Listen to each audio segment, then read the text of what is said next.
The freak-off sometimes lasted days at a time, involved multiple commercial workers, and often involved a variety of narcotics. In LA and Miami Beach were also raided earlier in the year. Agents say they found high-powered weapons, ammo, and 1,000 bottles of baby oil and lube. They just, you know, so you have, if you don't have what they need, they're gonna leave. Right. Gotta keep them there. Right. You need locks on the doors. Okay, this is sounding kind of dangerous now. It's a little kinky, but you know. Yes, for this now, I didn't want to cover this topic. Diddy scandal, politicians caught on the freak of thieves.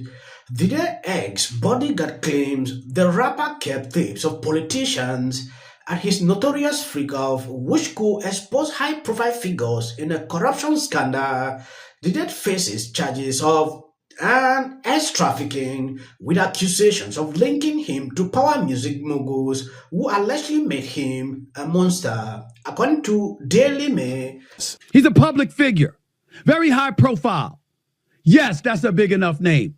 I don't believe all of this is happening because it's just Sean P. Diddy Combs thereafter.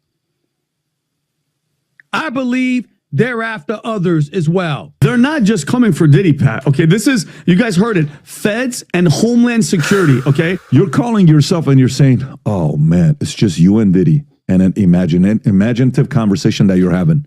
Because you know Diddy's got the tape of what you did. And Badu, I'm pretty sure you guys have all seen these videos that are just surfacing from Diddy. This is Diddy of him at a party and what he does to his guests at his parties. Check this one out.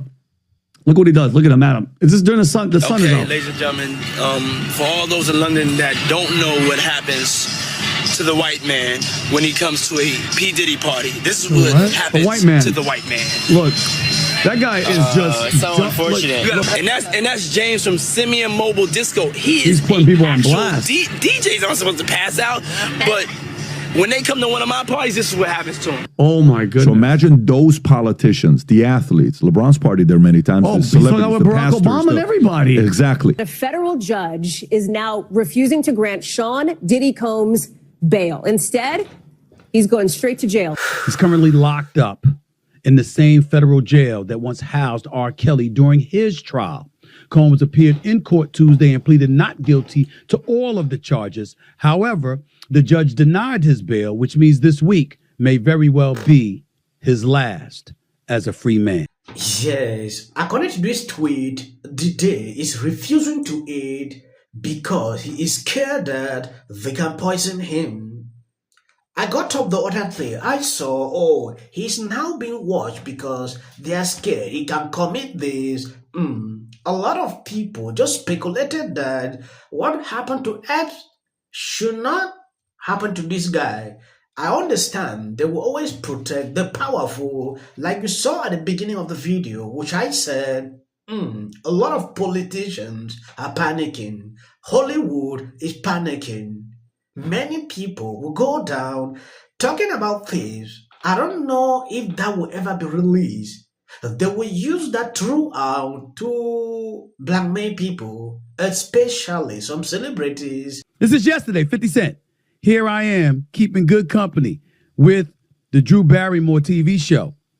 And I don't have 1,000 bottles of lube at the house.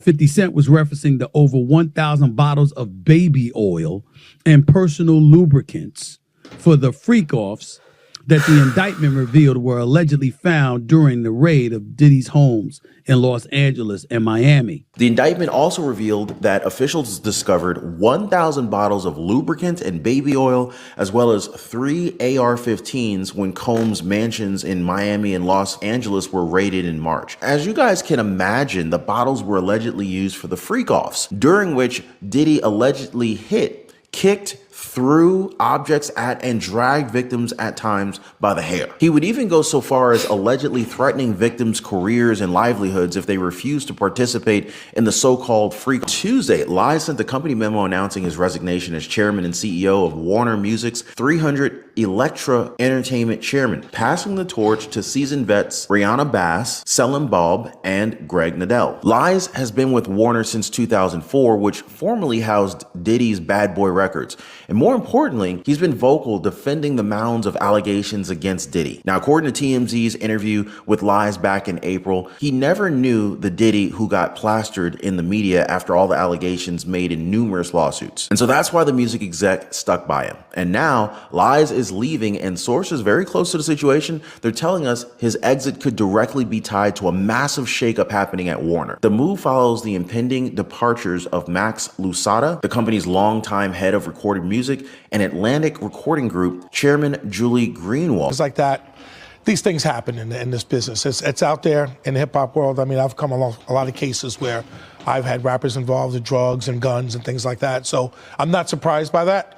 But the government took a big step in waiting on this to come out and do this. They had this planned.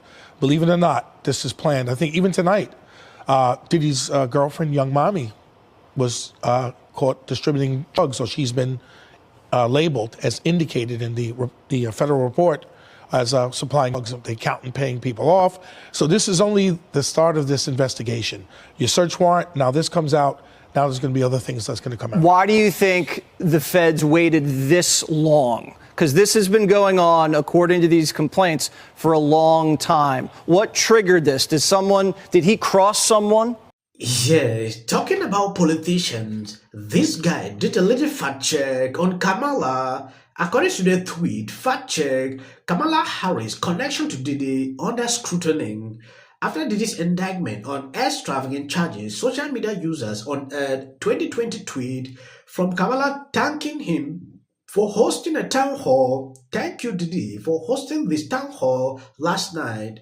There is a lot at stake for our community right now, and it's critical we bring to the forefront how Cove is perpetuating racial inequality and herd disparity. The event was hosted by Robo TV, founded by Diddy, and took place after Kamala had suspended her presidential campaign. A lot of people are connecting her like she was there. She was, I've seen clips everywhere. Now looking deep into it, I don't want to call names. I just want investigation to be carried out, so we should be able to see the thing, to be able to recognize who was there. Because speculations in social media are spreading like never before. Taped freak-offs. I mean, this is the kind of case where you can rest assured that when the United States Attorney says, we want more victims to come forward, that they're going to get them.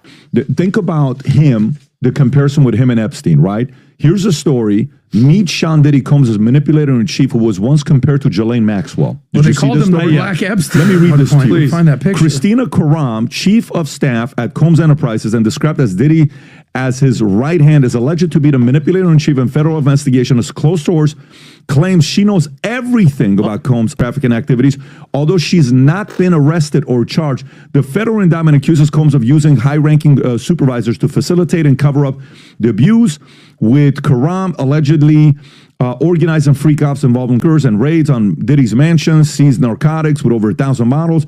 In a separate lawsuit, Little Rod, Karam is compared to Ghislaine Maxwell, to Sean Combs. Jeff Workers for Combs Little Rod also alleges she made staff carry